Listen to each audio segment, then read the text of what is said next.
আবার এদিক থেকে ঘুরিয়ে আবার যেই প্রান্ত থেকে আমি সুইটা ঢুকিয়েছিলাম সেই প্রান্তেই নিয়ে এসেছি। আচ্ছা আচ্ছা, ভাঁজের যে অংশটা সেটা বোঝানোর জন্য। হ্যাঁ, এই যে আমার আনা হয়ে গেছে। আচ্ছা, এখন আমি টান দেব, মানে খুব টাইট করে টানতে হবে। বাহ। তারপরে ঠিক ওই বরাবর আবার এপাশে নিয়ে আসবো। আচ্ছা, মাপটা ঠিক রাখার জন্য। হ্যাঁ,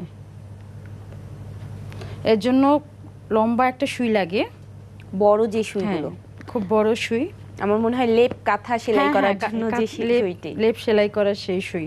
তারপরে এপাশ আর এপাশ হয়ে গেছে বরাবর। ঠিক আবার এপাশ থেকে মানে আমরা প্রথমে যোগ চিহ্ন, তারপরে গুণ চিহ্ন, যোগ চিহ্ন প্রথমে, এটা আমি এখন যোগ চিহ্নের মতোই দিচ্ছি। আচ্ছা, তাহলে মাপটা ঠিক থাকবে। মাপটা ঠিক থাকবে। আচ্ছা, শিক্ষার্থী লক্ষ্য করুন, আমাদের খুব বড় সুই লাগবে। সেই সুইটি তো আমরা যখন তুলা কিনতে যাব তখন সেই দোকান থেকেই পেয়ে যাব। আর এই সুতাটা অবশ্যই আমাদের নরমাল সুতা হলেই চলে, কিন্তু কয়েক ভাঁজ করে নিতে হয়, মোটা করে, একটু মোটা করে নিতে হবে, যেহেতু আমরা টান দিচ্ছি যেন ছিঁড়ে না যায়। যত টান দিব ততটাই কুচকাবে। আচ্ছা, এরপরে আরেক পাশ। বাহ, আমরা যদি এটা বাঙ্গি নাও তৈরি করি, তাও মনে হচ্ছে খুব সুন্দর একটি কুশন তৈরি হয়ে গেছে। রাউন্ড শেপটা করার সময় যতটা ভাঁজ দিয়েছি আমি পরপর, ঠিক এখানে সেলাই করে অতটা ভাঁজই উঠে আসবে। আচ্ছা আচ্ছা, তো আমাদের ভাঁজের দাগ দাগ অনুযায়ী যদি আমরা দেই তাহলেও হয়ে যায়।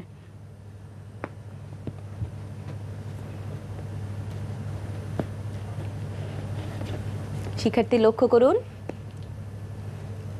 এখন এটা সুতা শেষ হয়ে গেছে, আমি আবার সুতা কাটবো। শিক্ষার্থী খুব ভালো করে লক্ষ্য করবেন, সেলাই করার সময় আমাদের হাতে যেন সুই না আটকে যায়, খুব সাবধানতার সাথে সেলাই করতে হবে।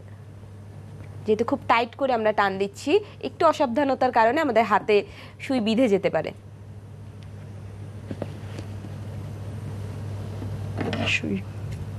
আমরা একটি গিট দিয়ে নিলাম, এবার আমরা পুনরায় সুতা লাগিয়ে নেব।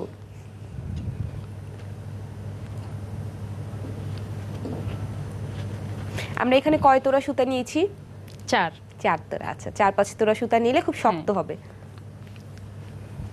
আবার এই পাশটাতে যেখান থেকে শেষ করেছিলাম ঠিক সেখানেই শুরু করলাম।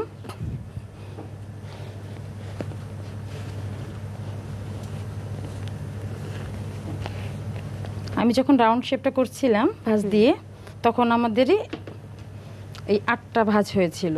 আচ্ছা, এখন আমার মনে হয় ভাঁজের দাগটা তো থেকেই যায়, সেই অনুযায়ী দিলেও খুব সহজে হয়ে যাচ্ছে। একটু ছিঁড়ে গেছে, অসুবিধা নাই, এটা খুলে যেতে পারে। আচ্ছা, যেখানে আমরা যদি ছিঁড়ে যায় কোনো অসাবধানতার কারণে, সেখানে কি আবার কোনো সমস্যা নাই, ওটা আটকে থাকবে? হ্যাঁ, আটকে থাকবে, কারণ খুব জোরে টানতে হচ্ছে তো। আচ্ছা আচ্ছা, ওটা প্রেসারে থেকে যাবে। আচ্ছা, তারপরে আমরা যদি একটু সাবধানতার সাথে কাজ করি তাহলে এটা আর ছিঁড়বে না। সেটাই।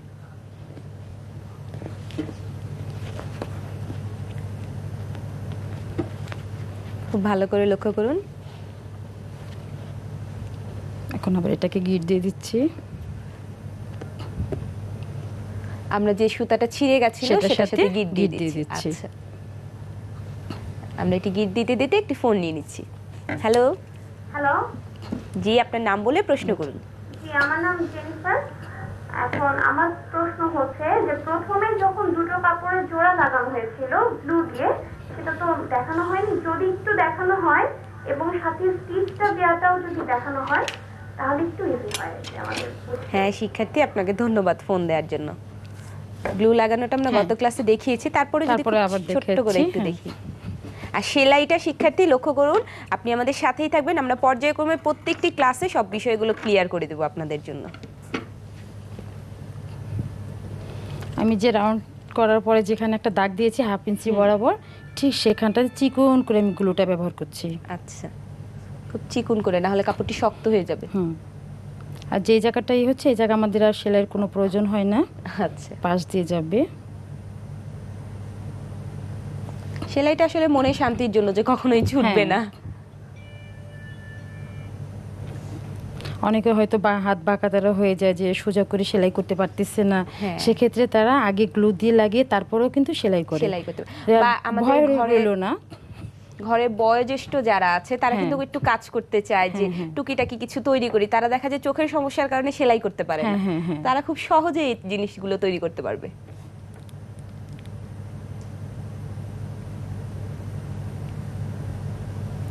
আমরা খুব আমি সুন্দর করে পুরোটাতেই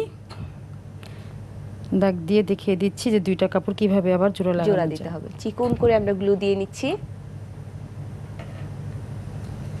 শিক্ষার্থী লক্ষ্য করুন। আর গ্লুর মুখটা যেহেতু আমাদের চিকন আছে সেহেতু গ্লু মোটা হয়ে বের হওয়ার কোনো সম্ভাবনাও নেই। বের হবে চিকনি, তারপর হয়তো একটার উপর আরেকটা কাপড় যখন দিব তখন একটু লেগে যাবে। এই আচ্ছা, সেটা তো কোনো সমস্যা নেই, সেটা তো জোড়া লেগেই যাচ্ছে। আমরা এই যাচ্ছে। কাপড়টা আর কোনো কাজে লাগতেছেই না। হ্যাঁ হ্যাঁ, আচ্ছা, বাড়তি যে অংশটা সেটা তো লাগছেই না।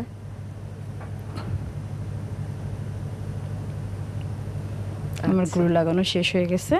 এবার আরেকটি কাপড় দিয়ে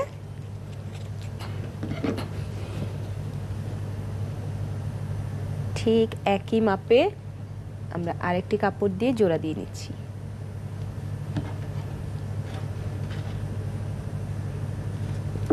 এটা জোড়া দিতে দিতে আমরা আরেকটি ফোন নিয়ে নিচ্ছি। হ্যালো। হ্যালো, আসসালামু আলাইকুম। আমি শামা বলছি মোহাম্মদপুর থেকে। হ্যাঁ, আপনার প্রশ্ন করুন। আমার প্রশ্ন হচ্ছে যে এই মাসে যে বাঙ্গিটা ভাঁজটা যে দেখানো হলো, যে একটা ভাঁজ দিয়ে একটা ভাঁজ, ওই ভাঁজটা ছাড়া যদি আমরা রাউন্ড শেপে কেটে করতে চাই সেভাবে করা যাবে না? আচ্ছা, ধন্যবাদ।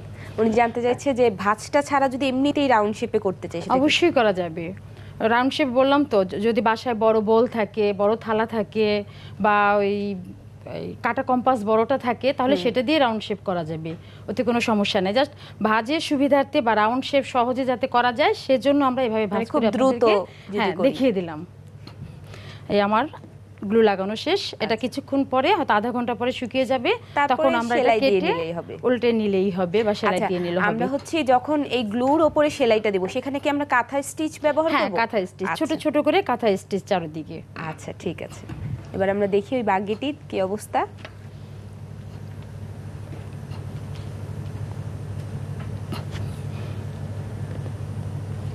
দেখছি আমরা আরেকটি অংশ বাকি আছে, আমরা সেটা করছি।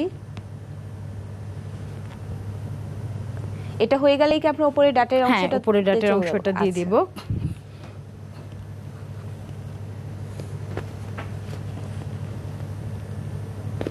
এই আমার শেষ ভাঁজ দিয়ে দিচ্ছি। ঢোকানোর সময় একটু হাতটা খেয়াল রাখতে হবে যেন সুইটা হাতের ভেতর ঢুকে না যায়। এখন সুতাটা রয়ে গেছে, এটা আমার ফেলার কোনো প্রয়োজন নেই। প্রথমে যে সেলাইটা করব, হ্যাঁ, তখন যে সুতাটা, এখনকার সুতাটা কি একই সুতা? একই সুতা।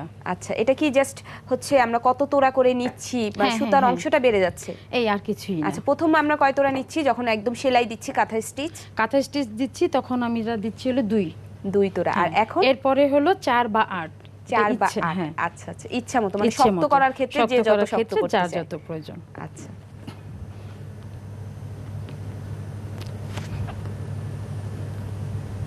বেশ মোটা একটা সুই নিতে হয়, নয়তো এপাশ থেকে ওপাশ কয়েকটা শিলি হয়েছে তো খুব সাবধানে বের করতে হবে যাতে হাতে ফুটে না যায়। হ্যাঁ, আমাদের বাঙ্গির কাজটা শেষ।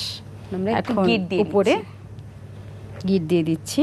আচ্ছা, এটা দেখে মনে হয় যে অনেক কষ্ট, মনে হয় ভাঁজ ভাঁজ না, ভাঁজ তুলা ভাঁজ, তো একেবারে সফট, তো কিন্তু অনেক সহজ। আর এমনি নরমালি বাঙ্গি দেখতে মনে হয় এটা না জানি কত কঠিন। হ্যাঁ, এটা দেখে মনে হচ্ছে কি যে প্রত্যেকটা আলাদা আলাদা ভাঁজ একসাথে করে জয়েন্ট করা। হয়ে গেল আমাদের বাঙ্গির নিচের অংশটা। এখন এই দুই পাশ শুধু আমার বোটা লাগাতে হবে প্লাস। আচ্ছা, নিচের পাশটাতেও কি আমরা দিচ্ছি? হ্যাঁ, নিচের পাশেও। আচ্ছা, ও আচ্ছা আচ্ছা, একটু যদি বামে নিয়ে আসতেন শিক্ষার্থীদের দেখতে সুবিধা হতো। নিচের অংশটি যদি একটু, হ্যাঁ, আচ্ছা আচ্ছা, আমরা নিচের অংশটা খুব সুন্দর করে দিয়ে দিচ্ছি। উপরের অংশ একটা ডাটা সহ। আচ্ছা, খুব সুন্দর। হ্যাঁ, এবার আমরা দেখব যে উপরের অংশটা, যে এইটা ওটা করার জন্য আমি সহজ একটা কাগজে আগে করে দেখাচ্ছি যাতে সহজ। ওই উপরের অংশটা করার ক্ষেত্রে আমাদের ফর্মা দরকার হচ্ছে। কাপড় কেটেও বাঙ্গি যেভাবে করেছে সেভাবেও করা যায়, ঠিক সেম। আচ্ছা, তারপরেও দর্শকদের সুবিধার্থে আমরা একটু দেখিয়ে দিচ্ছি। আমরা উপরের অংশটি করছি, শিক্ষার্থী লক্ষ্য করুন আমরা উপরের অংশটি করার ক্ষেত্রে ফর্মা কেটে নিচ্ছি। এখানে 5x5। আচ্ছা, আমরা আগের অংশটি যখন বাঙ্গির অংশটি হ্যাঁ। করেছি তখন নিয়েছি 16x16, 16x16, আর যখন আমরা এখানে উপরের নিব অংশটি হলো নিচ্ছি তখন নিচ্ছি 5x5।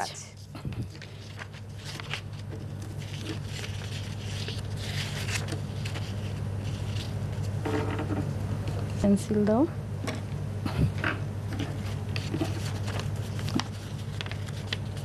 আমরা কি একই ভাবে ভাঁজটি দিয়ে নিচ্ছি হ্যাঁ, আগেরটা same, যেভাবে দিয়েছি? আগেরটার মতোই। আচ্ছা,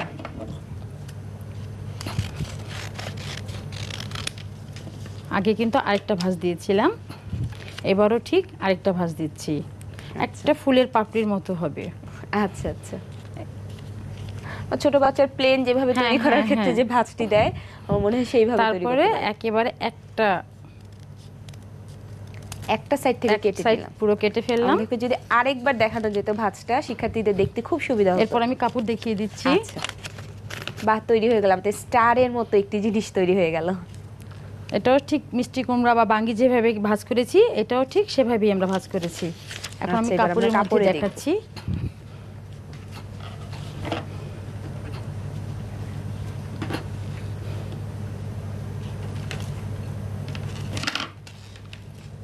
কাপড়ে এখানেও আমরা ঠিক মেপে নিচ্ছি।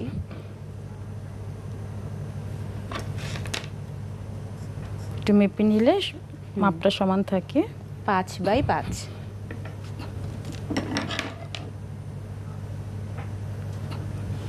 একটা ভাঁজ দিয়ে দিলাম। ভাঁজ দিয়ে আগে কাপড়টা আমি কেটে ফেলি। আচ্ছা, কেটে ফেললে হাতে নিয়ে ওই ভাঁজটা সুবিধা হবে। শিক্ষার্থী লক্ষ্য করুন 5x5 আমরা কাপড়টি কেটে নিচ্ছি। স্কয়ার একটা রুমালের মতো হবে। আচ্ছা, মানে দৈর্ঘ্য প্রস্থ সমান। সমান।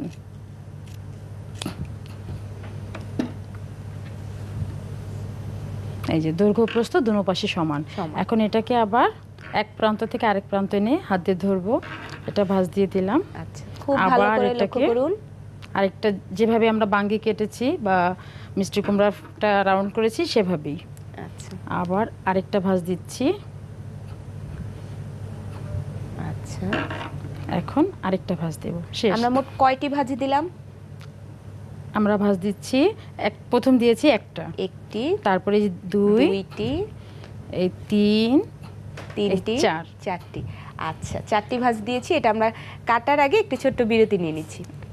প্রিয় শিক্ষার্থীরা, রবি দূরপাঠে নিচ্ছি ছোট্ট একটি বিরতি, কোথাও যাবেন, আমাদের সাথেই থাকুন।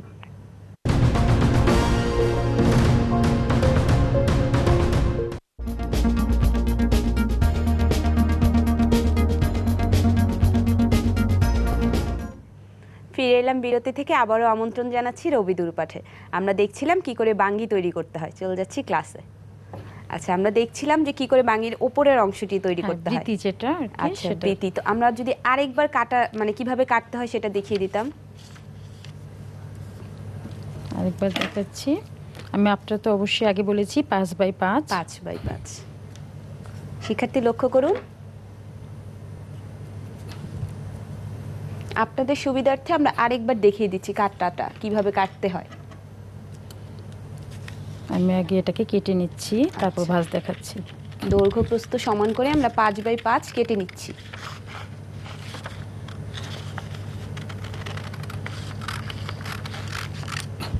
আচ্ছা, প্রথমে 5x5 দৈর্ঘ্য প্রস্থ একটা চতুর্ভুজ কেটে ওটাকে এক পাশ থেকে আরেক পাশে ভাঁজ এনে করে ভাঁজ নিলাম। করে ত্রিভুজের আকার করতে হবে। এই আচ্ছা। একটা ভাঁজ দিলাম, এরপরে ঠিক মাঝখানে হাত রেখে আরেকটা ভাঁজ, দিয়ে নিচ্ছি দুইটি এই ভাঁজ। দ্বিতীয় ভাঁজ, এরপরে আরেকটা ভাঁজ দিচ্ছি। এই হচ্ছে আমাদের তৃতীয় তৃতীয় ভাঁজ। ভাঁজ। তারপরে লাস্ট চতুর্থ ভাঁজটা দিয়ে এক পাশ থেকে আমরা কেটে ফেলবো। আচ্ছা, শিক্ষার্থী আপনারা মনে রাখলেই হবে যে আমরা চারটি ভাঁজ দিচ্ছি। যখনই আপনি সংখ্যাটি মনে রাখবেন তখনই আপনি ভাঁজ দিতে দিতে যখন চতুর্থ ভাঁজে চলে আসবে তখন কেটে নিলেই তৈরি হয়ে আর যাবে ভাঁজ উপরের করা অংশটি। ভাঁজ করে এভাবে দেখাচ্ছি এজন্য যে সহজ হয়ে যায় আর কি কাটাটা। আচ্ছা, আর একই নয়তো মাপ ইচ্ছে হয়। করলে, হ্যাঁ, আর নয়তো ইচ্ছে করলে আমরা নিজেরা যদি হাত থেকেও শেপ করে নিতে চাই সেভাবেও করে কাটতে নিতে। পারে। আচ্ছা, যে এভাবে করে এতে কি হয়, ছোট বড় হওয়ার সম্ভাবনা থাকে। আচ্ছা, এভাবে করে এভাবেও করা যায়। কেটে নেওয়া যায়, এটা যার যার সুবিধা মতো। যারা আসলে মাপটা ঠিক করতে পারছে না বা হ্যাঁ। ড্রয়িং খুব বা একটু ভাঁজটা দুর্বল, মনে নেই, তারা হ্যাঁ, এইভাবে করতে এভাবে পারে। করলে সহজ আচ্ছা, হবে। এটা কাটার পরে আমরা এটা কাপড়ের উপর রেখে কেটে নেব। কেটে নেব। আচ্ছা, একইভাবে আমরা কাপড়ে কেটে হ্যাঁ। নিচ্ছি। কাপড়ে কাটার সময় আমাকে 2 ভাঁজ কাপড় নিতে হবে। আচ্ছা, সবগুলোই তো আমরা 2 ভাঁজ কাপড় হ্যাঁ, নিয়েছি 2 ভাঁজ তুলা কাপড় ঢুকানোর নিয়েছি, জন্য। হ্যাঁ। এখন এই 2 ভাঁজ কাপড়টা, এইটাকে ফর্মাটা আমি কাপড়ের উপর ফেলে এঁকে নিচ্ছি। এঁকে নিচ্ছি। আচ্ছা, ঠিক মূল আটি আমরা যেভাবে করেছি, হ্যাঁ, ফর্মা হ্যাঁ। ফেলে কেটে নিব। কেটে নিয়েছি। আস্তে আস্তে খুব সাবধানে এঁকে নিতে হবে। শিক্ষার্থী লক্ষ্য করুন, জাস্ট ফর্মার উপরে আমরা ফর্মা ফেলে কেটে নিচ্ছি। কেটে নিচ্ছি। প্রথমে এঁকে নিব, তারপরে আমরা কেটে নিব।